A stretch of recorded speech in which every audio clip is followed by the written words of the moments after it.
Everybody, what's going on? It's another fantastic Friday right here at Churchill Smoke Shop. Again, it's late as night on the hill. And as always, got my right hand man, my partner in crime, Mr. Pete Powell to the third power, Mr. Preston Powell the third, and also our great, fantastic recurring guest, the general, the head scout, Mr. Abraham Brownfield. Fellas, good Good evening. evening. Hey, what's How going y'all on, doing? bro? Always good to be back with the good brothers. This week I'm smoking the Maisha. You know, if you notice, you can see that label. I don't know if you can get a good look at it. It's got the Queen of the Hill on it. There's a picture of the boxes. These are new in the shop.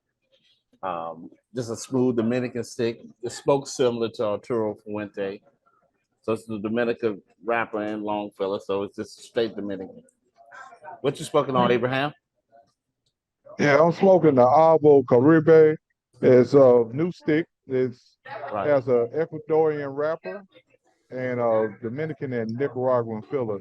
Real smooth. And it's like a combination of the best features of the Nicaraguan and and South American sticks. It's supposed to have the taste of the Caribbean with a Central American flair. I'm not sure where the Central American part comes in, uh, You might get it when you but get to the end of it. When you get to the end of it, you yeah, might get a little bit yeah, of it. yeah, yeah, maybe. Yeah. What, what you smoking on that, Chad? I got a painkiller mofo, 70 by 6, 70 gauge by 6 inches. It is a wrapped in a Dominican Corojo. It's medium to full body. It is filled with a Dominican Ligero. Very smooth smoke.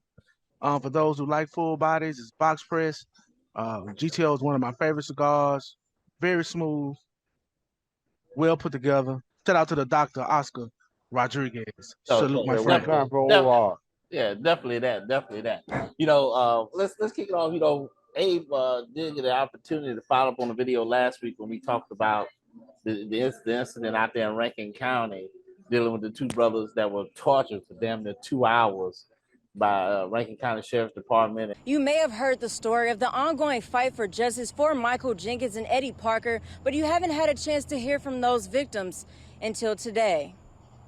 The victims Michael Jenkins and Eddie Parker say they were beaten and tortured for 2 hours while the officers hurled racial slurs at them. Family members say it all came to end with Jenkins being shot in the mouth. Those members of law enforcement have been fired or resigned, but their families say that simply isn't enough. The victims are now speaking out about the incident.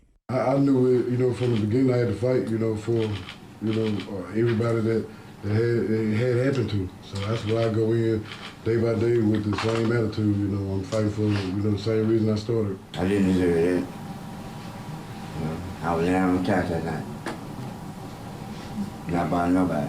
They came to us. The two also discussed the healing process. A long road of recovery is expected. Attorney Shabazz, who is a part of the support system, says they believe there are credible threats or risks to their safety, and they're being very proactive to protect them.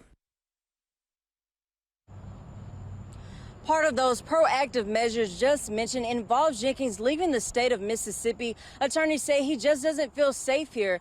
The attorney is also calling for the indictment of all of those officers involved in the case. We reached out to the sheriff's department and haven't heard back at this time. I'm live in Jackson. Kennedy Cooper, 16, WAB. And I guess one officer from Richland Yeah, was Richland. involved in that. That's So correct. head scout, what you have for us on that? Okay. On yesterday, Malik Shabazz, Trent Walker, the head attorney and co-counsel for the case, they came in along with the victim after they had a press conference, and they came in to see how the news was going to cover it. And Malik uh, pretty much mirrored the sentiments that we shared on the podcast. Right. The lack of warrant, improper procedure regarding how the firearm was placed in the victim's mouth, and also serious questions of what transpired during the 2 hours Yeah. that occurred in that residence. Right. So it's a irrefutable evidence that the victim was shot. I mean, you Right. cannot take that away. But really try and get to the meat of what happened in those 2 hours. Right. Well, you know, one thing is they gonna pay out the dough. So I mean, you know that's coming. And I know the lawsuit is what 400 million. Yeah. And Four I hundred guess million dollars. yeah. So they gotta pay out the dough because like you said, there's that part right there. If you try to refute what went on that 2 hours or so of torture, you can't refute somebody put a gun in his mouth and somebody shot. That's irrefutable. You know, so you got nothing to come back with that. You know, and then you have the idea of the off-duty Richland police officer there. That right there just break all sorts of protocols that he was even involved in that. You know, that's Right. just crazy. Right. But I'm just curious to see going forward how the powers that be. So what good? How the powers that be will handle this going forward. Somebody, Because again, like Abraham said, there's irrefutable evidence, about what happened. And what on the street is the events that happened is horrific, yeah. atrocious. It is probably the second coming of some of the worst uh, violence that we can ever think of. I mean, it's So, basically a lynch mob. It was basically a lynch mob. oh, pretty much. Yeah, I I mean, mean, it was like the Purge 3.0. yeah, without a doubt. You You know know, what? Keeping that track on this things following up on. You know, if you look back to podcast 119, me and Chad discussed the HB 1020, the bill here in Mississippi that carved out a special district here. But you know, this week we finally got word from the Department of Justice, something that we already knew, that the legislation is discriminatory toward the black residents here in Jackson by appointing a special court system in a special defined area, unelected by the people of Jackson. So we all felt that was the case, but you actually finally got a ruling. I mean, at least a decision from the Department of Justice, and actually that case is right now being argued in front of the Supreme Court. And you can see if you viewed any of that case, some of the tones that they're taking during that case. We can show you a little video of that coming up. The justices on the high court hearing an appeal from 3 voters in Hinds County after a lower court judge, ruled that it was constitutional for the legislature to make this move.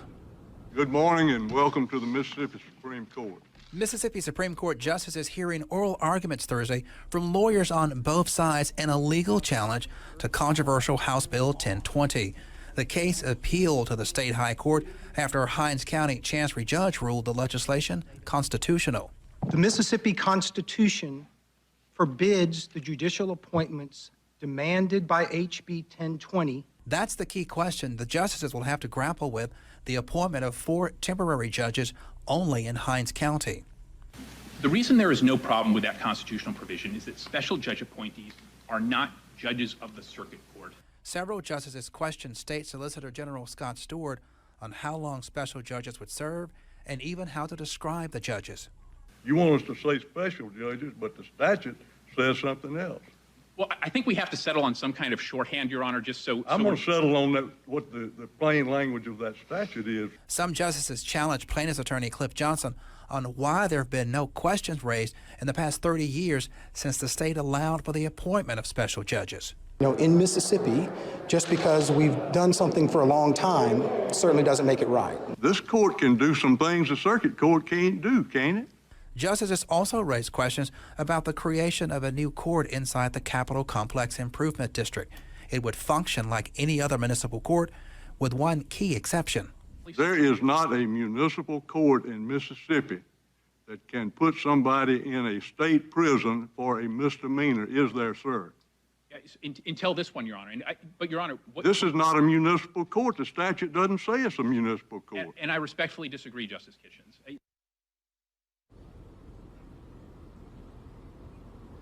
Now, only 8 justices sat for today's arguments. That's because Supreme Court Chief Justice Mike Randolph recused himself. He's at the center of this legal challenge and would have to appoint those 4 special temporary judges in Hinds County. For now, we're live at the state Supreme Court. Ross Adams, 16 WAPT News.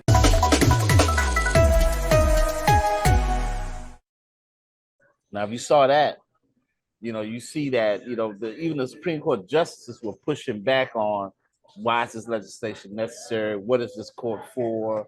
Is it in the legality of the court? Well, I mean, think about it. I don't know the. Hey, but just correct me on this. How can you establish a court where there's prejudice? You know, that's what one of the justices was trying to speak on. That hey, you can't. Um, you know what system this court's supposed to be under, how long the court's supposed to exist.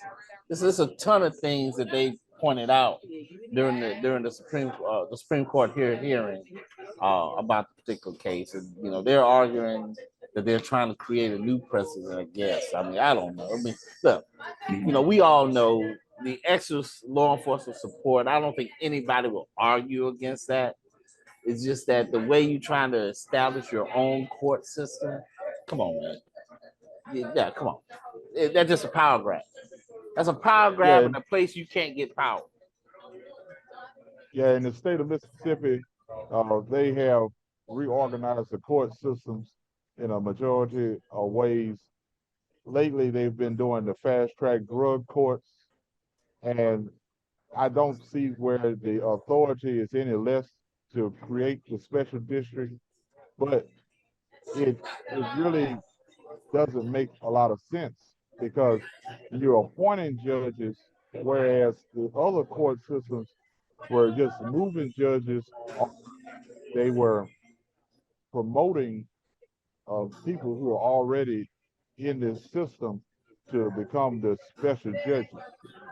And lately, they have established a mental health court. And I saw on Yeah, they Facebook, did that. I saw that today. Yeah, I saw that today. yeah, was instrumental in that. So all new court creation isn't bad, but I believe the intent of this special district court using appointed judges and also using judges who are not in the jurisdiction that you're supposed to be policing or that you adjudicate, it doesn't make sense. Right. You know, Right. I think more clarity needs to come from that. Right. I agree. And again, how can you judge without bias? Isn't it? Yeah. So 9 times out of 10, you gonna as a judge. I could be wrong, or maybe it might be me, but you gonna I ain't you. most of the time they're gonna have some ill-conceived notion or ill-conceived perception. Yeah, So you especially going in with an attitude, I'm gonna get him. He going right. to jail. Not from here, not elected by the people here. You have no Right. obligations to the people here.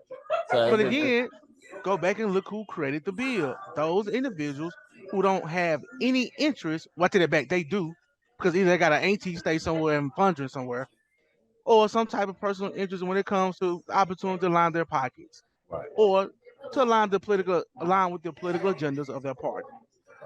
But Come on. that brings up another thing. So when we have these discussions, you know, every time we do a Good Brothers podcast, you know, brothers sitting around with a drink, smoking a cigar, and just talking about current events, pop culture. You know, we get phone calls instead of people getting in the comment section.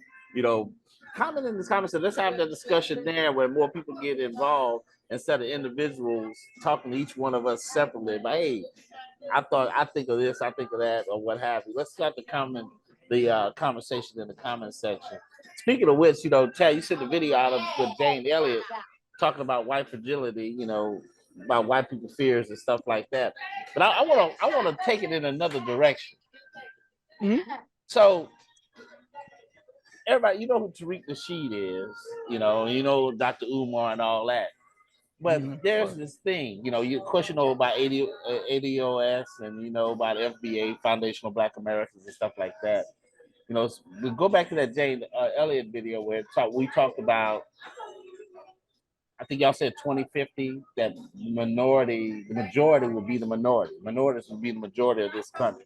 See, here's another thing: minorities are the majority of the world, and you know, even with the white power structure, which is based off of you know the economic advantages that Western countries got from slavery. I mean, that's the crux of that power structure is based on the foundation of slavery. And of course, you have these conversations about reparations. But there's one thing that I've noticed that has been creeping into these conversations and that I've seen start to happen on a national scale where we have not African American, but black people from other countries chiming in into the conversation, and you have white people using these particular black people as saying like, "See, these black people don't think that you should be that you should get reparations or that this is not a big deal." They're saying the N word is not a big deal, but those people are not connected to those things you're trying to use them for as the example of to get over it. You get what I'm saying? Have y'all noticed that conversation? Like Yeah. Haitians and people from Yeah. Nigeria. If you ever noticed that some of the black people that Republicans put out front, like Candace on, these people aren't, ADOS or foundational black people. They're like second generation African, second generation Caribbean, second, you get what I'm saying? And they're using these people as the flag bearers. And a good example, reason Oh, I brought up wait a minute. The British, the black British. the black British, yeah. Oh yeah, them, right. And the reason I brought Okay, up, but the black British are really who? For the most part, the black British are they're Caribbean And Haitian. people, or they're coming from the continent of Africa. You have the Nigerians, the Ghanaians, right? Such, who have immigrated right in the last 80 years or so. But we're not talking about those people. Yes, they have not necessarily suffered under the the burden of slavery, right, the atrocities of slavery. So they have a different perspective, right. understandably. But you cannot go to those people and have them speak on, which is essentially an issue with we who are in America and were born as descendants of people who were enslaved. And that's what they're doing. They're using these people. The reason I brought up she had an issue. What happened? That Nick Fuentes, that self-proclaimed racist. They had him on a pod. He was on a podcast recently with like 5 black women around him, and they would let them say the N word, and it became this joke. They had the video on Rumble, but somebody posted it on YouTube, and we've been seeing a lot of people comment on it. But then they come to find out the black women that he had around him, none of them were American black women. They were all Caribbean. I think 3 of the lady girls are from Haiti, and they all first gen. So they made the spectacle. Now you have these same women, as after the backlash, people have been slamming them. They've been going on this apology tour, like, "Hey, we didn't know he was a racist. We didn't know this." But look, the white boy right there saying, "Nigga, right there in front of you. What you expect?" I mean, what, But see, they don't have that attachment, to like what he's doing, and they think it's all fun and games because it became this in this internet age. It's become like the viral thing. Somebody getting caught saying nigga or the Karen out there. You get what I'm saying? So they thought I'm assuming they participated in that thinking it's on that level. But when black people black America, we start to see it, we like, well, hold on. And then they came after them, and they're like, well, we didn't know. That's some bullshit. If you don't know, you shouldn't be involved with it. Well, I agree. So it goes back to, if you look at the high school cafeteria where you had the table of mean girls. This is how a lot of these podcasts are operating. They do not see the ramifications of what they're doing. So as long as they're there together, they're having fun and they're saying inflammatory things.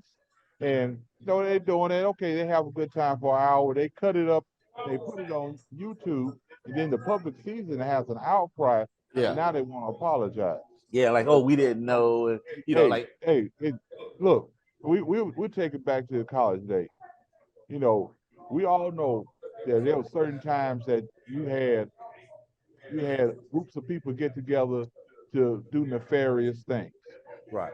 You knew when you went to that apartment that what your intention of doing. Right. Now, right. you may not have participated per se in the actions, but you cannot divorce yourself that you were there. You knew what was going down. You did not choose to leave. You sat there and you watched all these guys file into this room, and there was one girl in there. and you watch. And you didn't say anything. Like Players You thought it Club. was, you thought it Man, was I want no okay. part of this. Right. Man, yeah, you talk about the college days and stuff like that, man. Man. Maybe we'll do a Good Brothers podcast after hours. That sounds good. And we just like really lay out some of the things, like, because this generation, we talked about this one time before up here, is that this generation, they don't know nothing how we survive, how we, what did we do, when we used to go to the clubs and hang out, and I don't even know if they do that kind of stuff anymore. They don't have that that outward activity. Most of their stuff is online, or they're like house parties. They do don't not do do house that. parties. Yeah, They don't do that. Clubs are not the same anymore. Nah, nowhere When we near went it. to the club, there was a dance floor. Yeah. There was an area to sit down, and there was a bar. Now you go to a club, it's nothing but VIP section and a bar. Right. Yeah. It's not even a dance floor. People dance in their individual sections with people they already know, and they pop bottles and etc. They're not interacting with anybody else. But you know what? That's how the internet is. Yeah, that's true. Yeah, but guys, you know something? To steer it back a little bit. Another thing about this generation, too, the generation is so disconnected. And they live in a very false sense of reality based on what social media has projected and deemed what is acceptable and what is not acceptable. What they see their favorite rapper do, they see their favorite internet influencer do, and they feel like they can do the same thing, but understanding that they don't understand that there are certain repercussions of what they do and how they do it. Right. So the choices they make, you got to understand that it affects those around you directly and indirectly. And also, the white establishment uses that, especially when it comes to people of color minorities, against us. Without a doubt. See, baby, I'm gonna say, y'all see them monkeys? See, they act like monkeys. Isn't that a form of mental illness though? Them living in this virtual world and It's called disassociation. Think about it. When we grew up, you only had access to the women in your neighborhood, at your school, or the next community around. Now they got access to women all over the place, and that, I think that distorts a little bit, because I don't think these guys are just girls and women, men and women in this generation understand. When we talked about the club, how we used to go there and getting shot down. Oh, like you used to have your little notebook to try to get some numbers, and getting shot down was part your of the planner. game. You had your planner with you. Yeah, that's part of the game.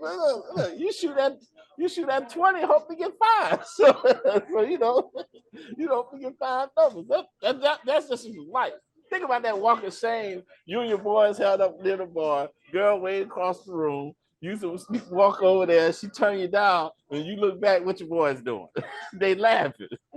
And you got to walk all the way back over there to them. That was just life. That's what it was.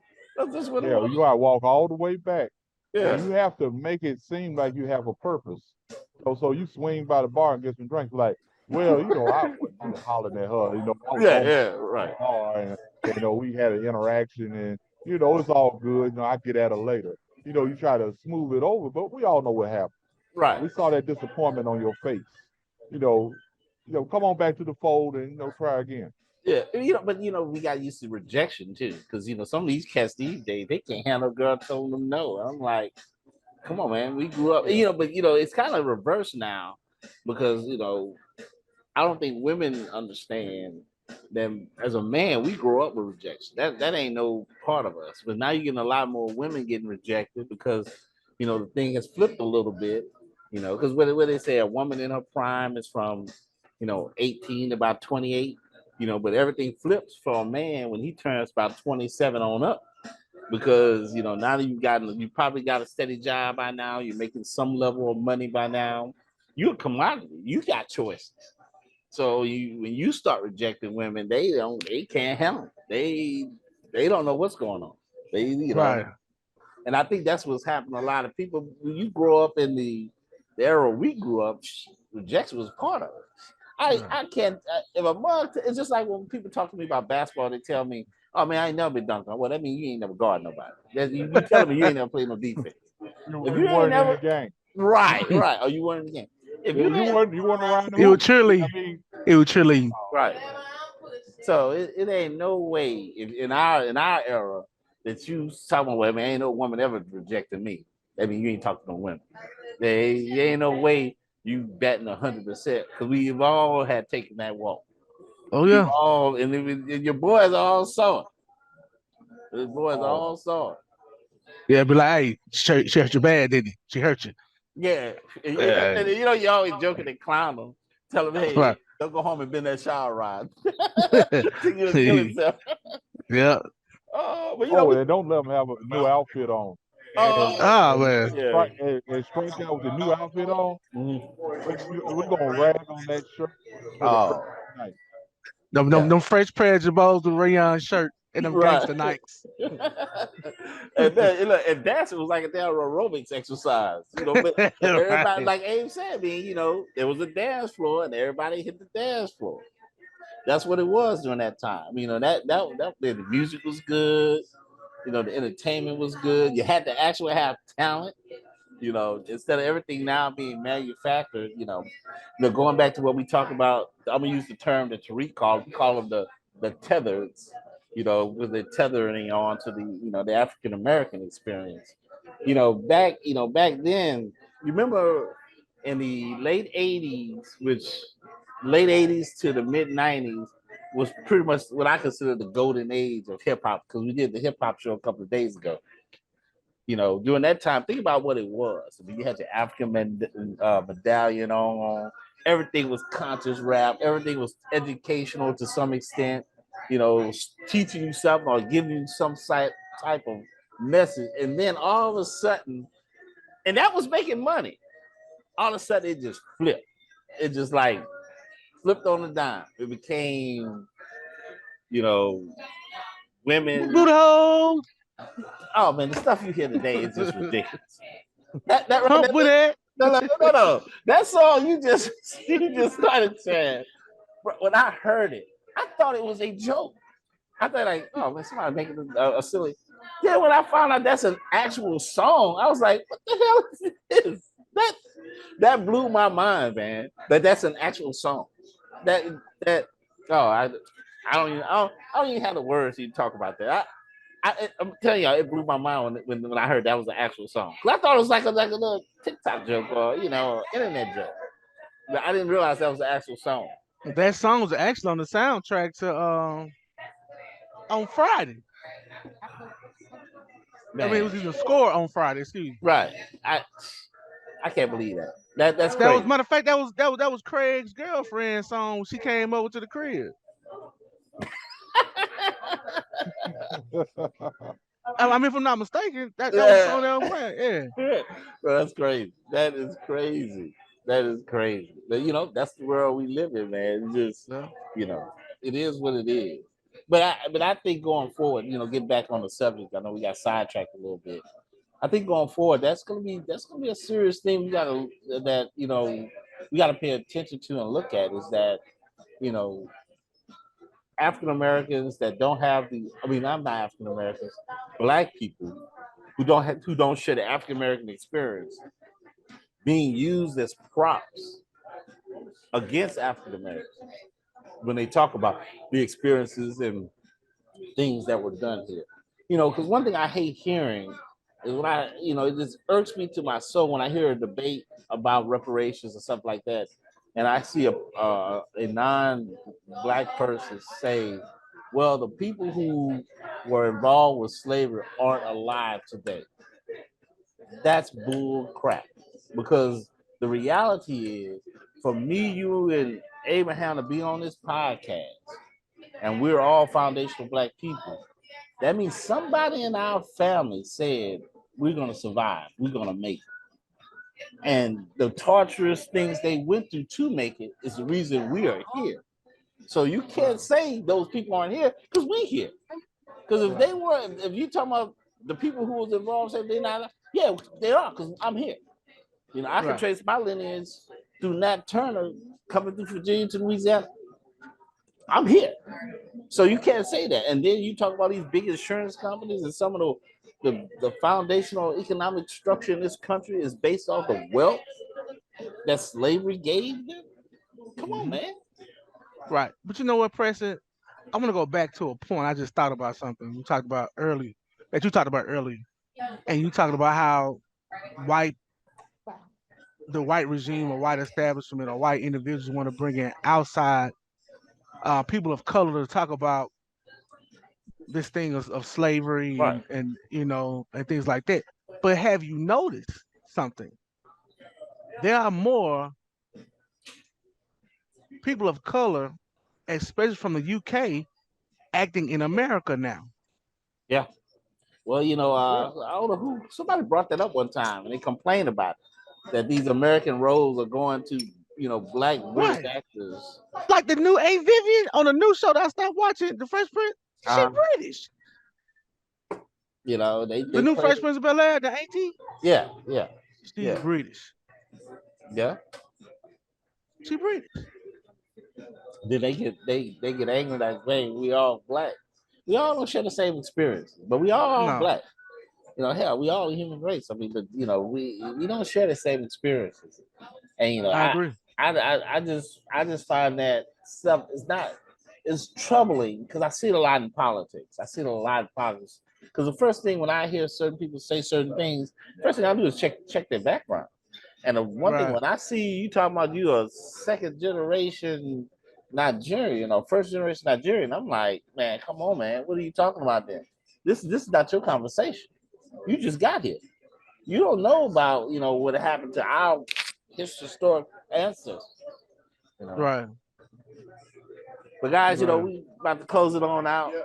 You know, Churchill is getting kind of people starting to walk into the doors. Remember, spoken to Maisha.